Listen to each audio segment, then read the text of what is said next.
Halo semuanya. Jadi kembali lagi kita di sini sekarang mau membahas bagaimana cara menggunakan atau mengoperasikan software SPSS ini. Ya, pertama dari cara kita bagaimana kita menginputasi data. Nah, ini walaupun kelihatannya garis-garis ini seperti Excel ya, tapi kita menginputasi datanya agak sedikit berbeda.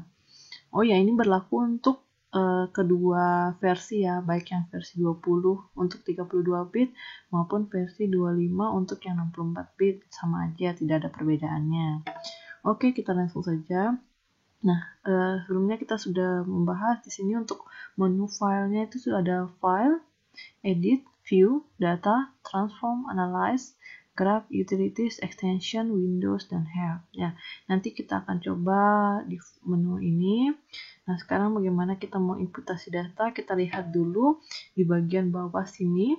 Di sini ada dua tipe, yaitu data view atau variable view. Yang kita klik yang sedang aktif ini adalah yang warna kuning ini yang kita sedang aktif, yaitu ini adalah data view. Nah, nanti kita akan ketikkan datanya di sini. Tapi sebelum kita ketikkan datanya atau inputasi datanya, kita klik dulu variable view.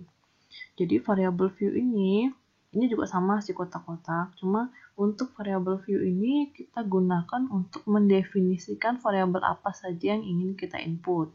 Ya, di sini per baris gini ya. Jadi file yang pertama misalnya kita akan menginputkan jenis kelamin mahasiswa ya. Misalnya untuk namanya kita pakai jenis kelamin. Nah, tapi kalau yang di nama ini tidak boleh menggunakan spasi. Kalau kalian harus menggunakan spasi, kalian pakai underscore ya. Jenis kelamin. Atau kalau kalian menulis singkatan boleh JK. Atau kalian mau tuliskan X1, X2, X3 dan seterusnya boleh ya. Nah, nanti kalian akan perjelas di labelnya sini ya. Kita ke kolom yang kedua dulu. Kolom pertama adalah name, nama variabel yang akan muncul nanti. Di sini tipenya numeric. Apakah jenis kelamin tipenya numeric? Tentu saja tidak. Jadi kita klik aja di sini, di samping kanan numeric itu ada titik 3. Klik aja di sini. Di sini ada beberapa pilihan tipe, yaitu numeric, dot, scientific notation, date, dollar, custom currency, string, restricted numeric. Nah, di sini kita karena dia jenis kelamin adalah data berupa data berupa huruf, yaitu laki-laki dan perempuan ya. Jadi kita gunakan string ya, bukan numeric. Jadi dia string, yaitu karakter-karakter yang bisa diinputkan. Nah, di sini string tuh berapa karakter mau dipakai? Kita kasih aja 10 ya. Oke. Kita klik oke. Kemudian desimal tentu saja tidak ada karena dia string. Nah, label ini bisa di sini kalian bisa gunakan spasi atau simbol apapun. Jenis kelamin mahasiswa. Ini terserah kalian, boleh apa aja. Missing value none. Missing juga none. Columns kita bisa samakan aja dengan width-nya di sini ya, karakternya. Align ini rata kiri rata kanan, nggak terlalu penting ya, terserah kalian mau pakai tampilan rata kiri kanan atau tengah. Kemudian measure-nya yang ini yang penting ya, measure-nya ini adalah skala datanya. Sebelumnya kan kita sudah pernah bahas ya skala data berdasarkan skala ada 4, yaitu apa? Nominal, ordinal, interval, dan rasio.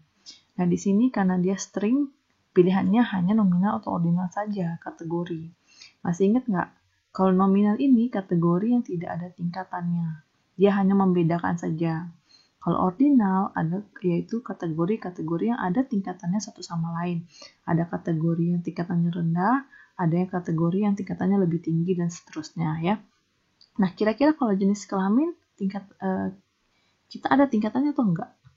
Enggak kan ya. Jadi dia hanya membedakan ini laki-laki, ini perempuan. Jadi kita gunakan nominal.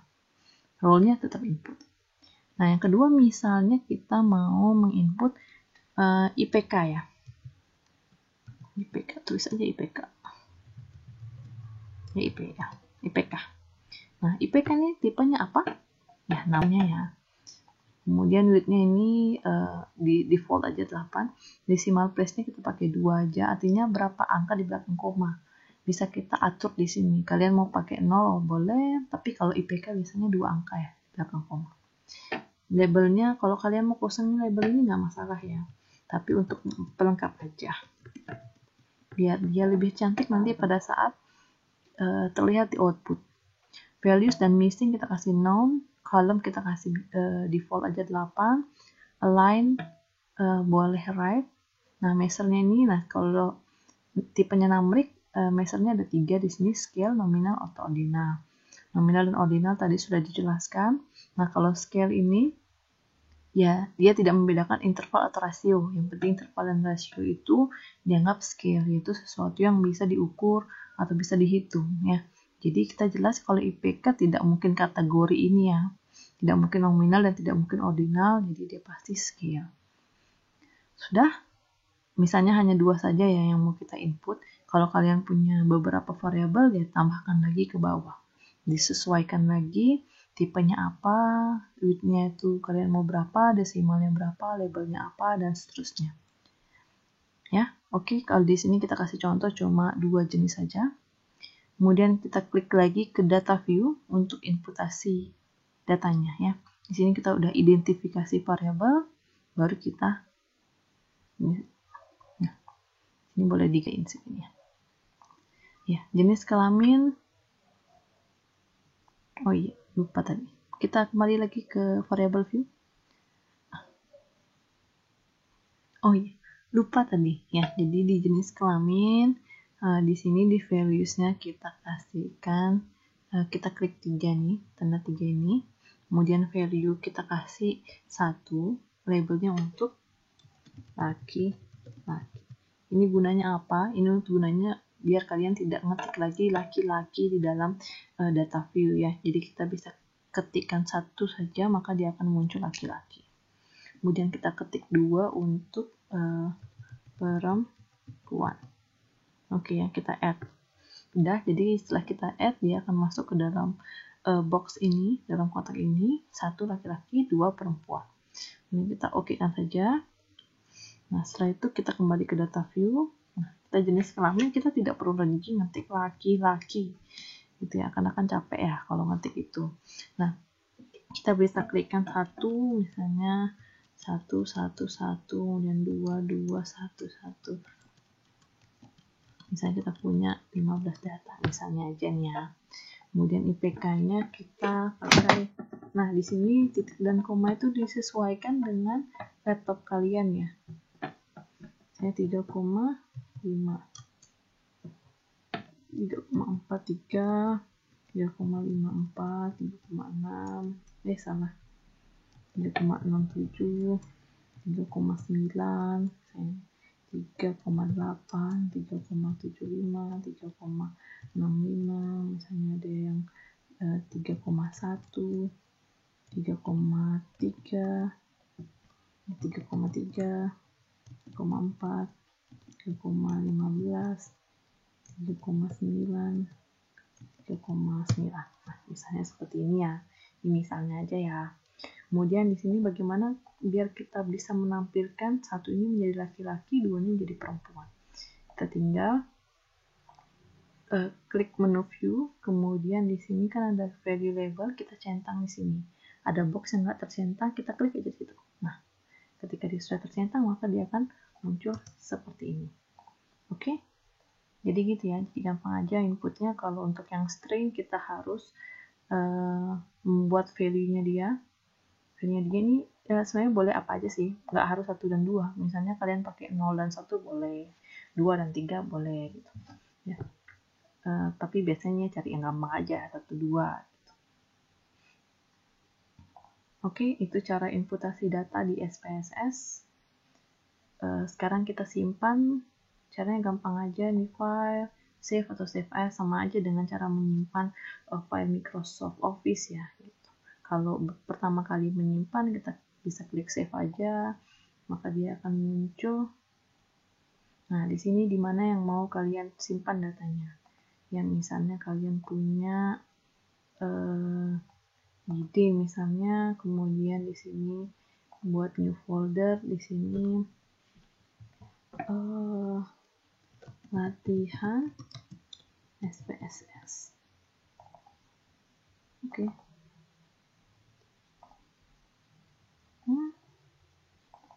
Di sini aja. Nanti kita remove aja ya. Misalnya latihan 1. Oke. Di save aja. Maka dia akan tersave.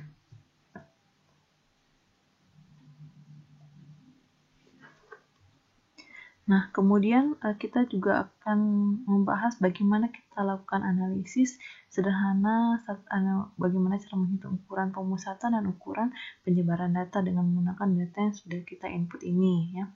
Di sini untuk menganalisis data, tentunya kita menggunakan menu Analyze. Klik Analyze, kemudian ada Descriptive Statistic, ini yang digunakan untuk mencari ukuran penyebaran.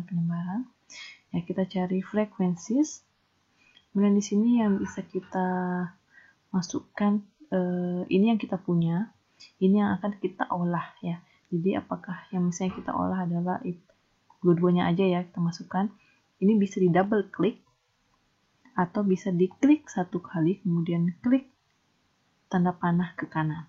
Ya, maka dia akan muncul di sini. Di sini centang display di frequency table. Jadi kalau kalian mau langsung melihat tabel distribusi frekuensinya bisa centang ini. Kemudian kalau kalian nggak mau ya nggak usah dicentang. Kemudian klik statistik. Nah di sini ada percentile values, ini central tendency, ini adalah ukuran pemusatan data. Dispersion ini adalah ukuran penyebaran data. Ya. Kemudian di sini bisa kita, kalau kalian mau hitung min ya min rata-rata, ya min, median, modus, sum. Ini summary adalah jumlah dari data itu. Ya udah kita centang-centang aja di sini. Kemudian persentil kalian mau kuartil boleh, kalau persentil juga boleh, tapi harus karena persentil itu kan ada 99 persentil ya. Nggak mungkin dia mengeluarkan semuanya sekaligus. Jadi kalian bisa ketikkan di sini mau persentil berapa. Misalnya kalian mau persentil 15 gitu. Ketikkan aja kemudian tambahkan, kemudian persentil 35 gitu misalnya. Terserah kalian, dari persentil 1 sampai dengan 99. Kemudian di sini ya di pojok kiri bawah ini ada dispersion. Ini adalah ukuran penyebaran data. Ini yang sudah kita bahas, standard deviation, variance, range, minimum, maksimum, standar dari minnya, SM, standar error dari minnya. Kita tinggal centang-centang aja yang mau kita gunakan. Ini kita mau saja. Kemudian kalau sudah, kita klik continue. Kalau mau pakai chart, mau bar chart, pie chart, tapi salah satu aja ya di sini. Mau pakai yang mana? Bar chart misalnya untuk yang laki-laki perempuannya ya. Frekuensi atau percentage terserah, bisa pakai frekuensi saja. Oh, pie chart aja lebih gampang. Kemudian oke, kemudian ya kita okekan saja dulu. Itu saja dulu. Kemudian dia akan muncul window baru yang disebut namanya output 1. Jadi output hasil analisis ini windownya berbeda dengan window data. Ya, filenya akan disimpan terpisah dengan file datanya. Kita bisa besarkan di sini frekuensi, dan di sini untuk jenis kelamin hanya dihitung valid dan missingnya saja. Kenapa nggak dihitung median, min, median, modus, dan seterusnya ini? Kenapa nggak ada? Ya karena dia datanya data string, tidak bisa diolah, nggak bisa dicari rata-ratanya. Ya masa jenis kelamin cari rata-ratanya kan nggak mungkin ya. Kemudian kalau IPK di sini karena dia tipenya numerik, maka dia bisa dicari semuanya. Di sini ada validnya 15, missingnya 0, minnya sebesar 3,5460, mediannya 3,54 sekian kosong, modusnya 3,9. Standar deviasinya 0,2779 dan seterusnya ya. Di sini ada minimum, maksimum, range, variance, sum. Ini ada persentil. Tadi kan kalian ketikkan cuma persentil 15 sama persentil 35 ya. Tapi kenapa ada persentil 25, 50, 75? Ya, karena tadi kalian centang kuartil ya. Kuartil 1 itu sama dengan persentil 25. Kuartil 2 sama dengan persentil 50. Dan kuartil 3 sama dengan persentil 75. Nah, ini adalah tabel frekuensinya, dan ini adalah pie chart-nya untuk jenis kelamin mahasiswa. Untuk IPK tentunya tidak